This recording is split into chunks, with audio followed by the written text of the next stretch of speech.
কি খবৰ সকলোৰে আশা কৰো সকলো ভালে আছে মোৰ অন্য এটি ভিডিঅলৈ আপোনালোক সকলোকে পুনৰবাৰ স্বাগতম জনাইছো কালিৰ পৰা সামাজিক মাধ্যমত এটা বিষয়ে বৰকৈ চৰ্চা লাভ কৰি আছে বিষয়টো হৈ গল যে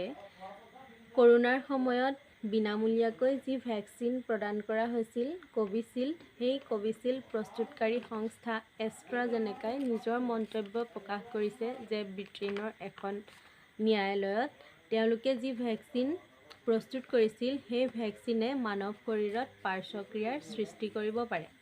আৰু এই পাৰ্শ্বক্ৰিয়াৰ ফলত শৰীৰত তেজ গোট মাৰিব পাৰে আৰু তেজ গোট মৰাৰ ফলত মানৱ শৰীৰত বিভিন্ন ধৰণৰ বিষ হ'ব পাৰে কোনো ব্যক্তিৰ বুকুৰ বিষ হ'ব পাৰে নাইবা ভৰিৰ বিষ হ'ব পাৰে বা কোনো এটা ভৰি অসংবেদনশীল হৈ যাব পাৰে অসংবেদনশীল হৈ গৈ তেওঁ বিষত ভুগি থাকিব পাৰে এনেদৰে যেতিয়া এটা প্ৰস্তুতকাৰী সংস্থাই নিজৰ মন্তব্য প্ৰকাশ কৰে তেতিয়া সকলো ভয়ত শংকিত হৈ যোৱাটো স্বাভাৱিক কাৰণ সেই সময়ত চৰকাৰে হেঁচা প্ৰয়োগ কৰি সকলোকে ভ্যাকচিন প্ৰদান কৰিছিল বুলিয়ে ক'ব পাৰি এক কথাত কিয়নো কোনোবাই যদি ভাবিছিল যে ভ্যাকচিন নলওঁ তথাপিও এনেকুৱা ধৰণৰ তেওঁলোকে নীতি নিয়ম কৰি দিছিল যে সেই ভ্যাকচিন নললে আপুনি যি বিনামূলীয়া চাউল লাভ কৰি আছে সেয়াও লাভ নকৰিব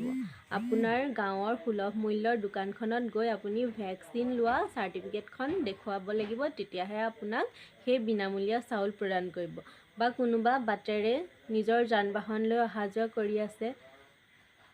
যান-বাহন লৈ চলাফুৰা কৰি থাকোতে তাত তেল ভৰোৱাটো স্বাভাৱিক কথা আপুনি যদি কোনোবা পেট্ৰল পাম্পত তেল বিচাৰি গৈছে তেতিয়াহলেও আপোনাক সেই ভ্যাকচিনৰ সাৰ্টিফিকেটখন বিচাৰিব যদি আপোনাৰ ওচৰত সাৰ্টিফিকেটখন নাই তেতিয়াহলে আপোনাক তেল দিয়া নহব বা কোনোবাই যদি চৰকাৰী চাকৰি কৰি আছে তেতিয়াহলে আপুনি মাহৰ শেষত যি দৰমহা লাভ কৰিছিল সেই দৰমহা পাবলৈ হলেও আপুনি প্ৰথমতে সেই কৰোনাৰ কালছোৱাত নিজৰ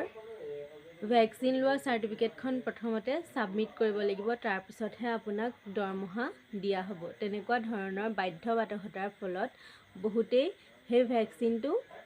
ল'বলৈ বাধ্য হৈছিল যদি কোনোবাই ভাবিছিল যে মই নলওঁ তথাপিও তেওঁলোকে সেই ভ্যাকচিন ল'বলৈ বাধ্য হৈছিল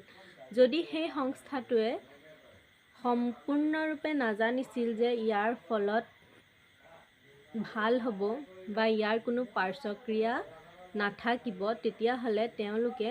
ইয়াৰ সত্যতা প্ৰমাণ নোহোৱাকে মানুহৰ জীৱনক লৈ হেতালি খেলাৰ কোনো অধিকাৰ নাছিল কাৰণ এজন মানুহ যদি হেৰাই যায় তেতিয়াহলে আপুনি টকা দিও জানো সেই মানুহজনক ঘূৰাই আনিব পাৰিব যাৰ হেৰাই যাব তেওঁ অনুভৱ কৰিব পাৰিব যে কি হেৰুৱাইছে এনে এটা উদাহৰণ আমাৰ ঘৰতে আছে যিগৰাকী মানুহে সাধাৰণ বেমাৰ এটা হলে দৰৱ নোখোৱাকৈ ভাল হৈ গৈছিল বা যিকোনো বেমাৰত তেওঁ দৰৱ নোখোৱাকৈ সামান্য এটা দৰৱ খায়ে ভাল হৈ গৈছিল ইমান কৰোনাৰ সময়তো এগৰাকী সুগাৰ পেচেণ্টৰ কৰোনা হোৱা নাছিল কিন্তু ভ্যাকচিনটো লৈ দিয়াৰ পাছত লাহে লাহে তেওঁৰ স্বাস্থ্যৰ অৱনতি ঘটিবলৈ ধৰিলে আৰু শেষৰ ফালে প্ৰথমতে পেটৰ বিষ হৈছিল তাৰ পিছত লাহে লাহে গৈ গৈ শৰীৰৰ ৰোগ প্ৰতিৰোধ ক্ষমতা হয়তো কমি গ'ল সেয়েহে তেওঁৰ ভৰি এটা ফুলিবলৈ ধৰিলে ফুলাৰ পাছত যেনেদৰে বসন্ত ওলালে ঢৌ উঠি যায় তেনেকৈ ঢৌ উঠি তাৰ পিছত তেওঁ আমাৰ মাজৰ পৰা একেবাৰে হেৰায়ে গুচি গ'ল তেতিয়াহলে